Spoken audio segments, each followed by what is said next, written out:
المرأة التي كانت حديث العالم أجمع قبل 20 عاما تحديدا، فقد ارتبط اسمها باسم أكبر فضيحة لرئيس أمريكي على الإطلاق. ولدت مونيكا لوينسكي عام 1973 لعائلة أمريكية ثرية، والدها من اليهود الروس الذين هاجروا إلى أمريكا، أما والدتها المنفصلة عن والدها فهي من اليهود الألمان. في نهايات عام 1995 وبمجرد حصولها على شهادتها الجامعية في علم النفس، اتصلت مونيكا هاتفيا بوالدتها التي هاجرتها وهي صبية صغيرة بعد أن حصلت على الطلاق من زوجها المليونير لوينسكي بسبب عبثه مع النساء وعنفه عندما يسكر ويثمل. بعد فرحتها بمكالمة ابنتها مونيكا، سارعت السيدة لوينسكي بالاتصال بصديق لها هو في نفس الوقت صديق لرئيس الجمهورية لإيجاد وظيفة لابنتها المدللة مونيكا. وهكذا وبمنتهى البساطة ظفرت مونيكا بوظيفة مؤقتة كمتدربة بالبيت الأبيض بمرتب رمزي، لكن المال غير مهم، فهي تسحب من حساب والدها بالبنك كما تشاء. سرعان ما انتقلت الشابة إلى العاصمة واشنطن لتعيش في شقة فاخرة بإحدى أجنحة مجمع ووترغيت الشهير.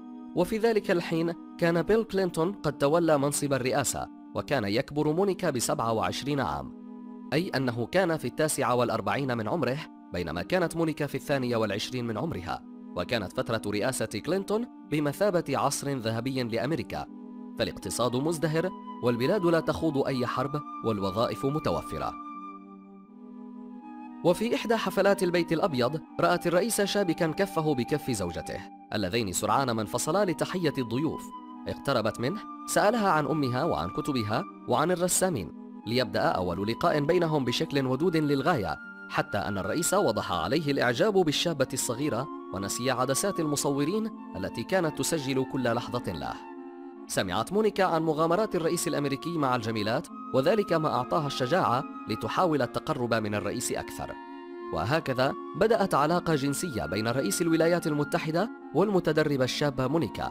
ووقتها كانت مونيكا صديقة مقربة لموظفة البيت الأبيض التي تعمل لدى الموساد الصهيوني ليندا تريب، التي سجلت مكالماتها الهاتفية مع مونيكا حينما كانتا تتحدثان عن علاقة مونيكا بالرئيس.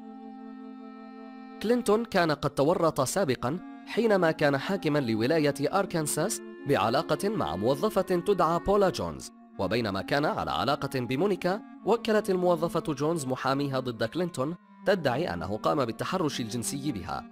وسرعان ما لاحت في الأفق فضيحة جديدة تلاحق الرئيس، وهي الفضيحة التاريخية التي عرفت بفضيحة مونيكا. فقد نشرت ليندا تريب عميلة الموساد المكالمات المسجلة التي تثبت علاقة كلينتون بمونيكا. نفى كلينتون أثناء المحاكمة سنة 1998 أي علاقة جنسية مع مونيكا، وفي إطار التحقيقات التي استمرت ل6 ساعات مع الرئيس، أقسم كلينتون بعدم وجود أي علاقة جنسية بينه وبين مونيكا. حاولت مونيكا الانتحار أكثر من مرة، وأصبحت في حالة نفسية صعبة خلال تلك الفترة. وبعد ضغوط من المحققين الذين حصلوا على فستان أزرق يخص مونيكا عليه السائل المنوي لكلينتون، اعترف بيل كلينتون في أغسطس عام 1998 أنه كذب على الشعب الأمريكي، وأنه كان على علاقة غير شرعية مع مونيكا لوينسكي. تمت محاكمة كلينتون وأصبح على وشك السقوط من عرشه الرئاسي، لكن استمرار تأييد الشعب له ورغبة الكثير من أعضاء الكونغرس بإنهاء هذه القضية، كل تلك الأمور جعلته يستمر بفترة رئاسته الثانية. لكن تمت محاكمته بقضية بولا جونز ودفع لها غرامة ضخمة. معاناة مونيكا لم تكن أقل من معاناة عشيقها، فقد أصبحت نظرة المجتمع إليها على أنها عاهرة ولم تستطع الحصول على أي عمل. وبعد ذلك توجهت مونيكا إلى لندن، حيث حصلت على الماجستير في علم النفس. أما كلينتون فقد انتهت فترة رئاسته وتعرض هو الآخر للإذلال، وأصبحت نظرة الناس تجاهه دونية، فحتى أكبر الرسامين الذي قام برسم لوحة له والذي كان من معجبيه قال: إنجازات كلينتون كثيرة، ولكن لا يمكنني أن أنسى فضيحته. وقد عمد هذا الرسام إلى إهانة كلينتون، فقام بإظهار ظل مونيكا في اللوحة التي رسمها لكلينتون كتذكير.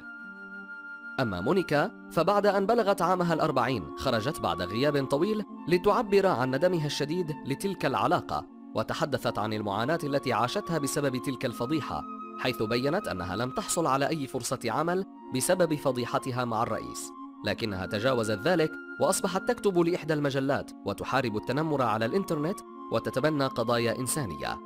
وحتى اليوم لا يعرف تحديداً هل كانت مونيكا أيضاً تعمل مع مخابرات الكيان الصهيوني أم أنها ضحية لها تماماً كالرئيس الأمريكي الذي أثار غضب إسرائيل فقررت إسكاته إلى الأبد بفضيحة جنسية. ولكن حتى اليوم لم ينسى العالم مونيكا لوينسكي، المرأة التي هزت عرش الدولة الأقوى في العالم.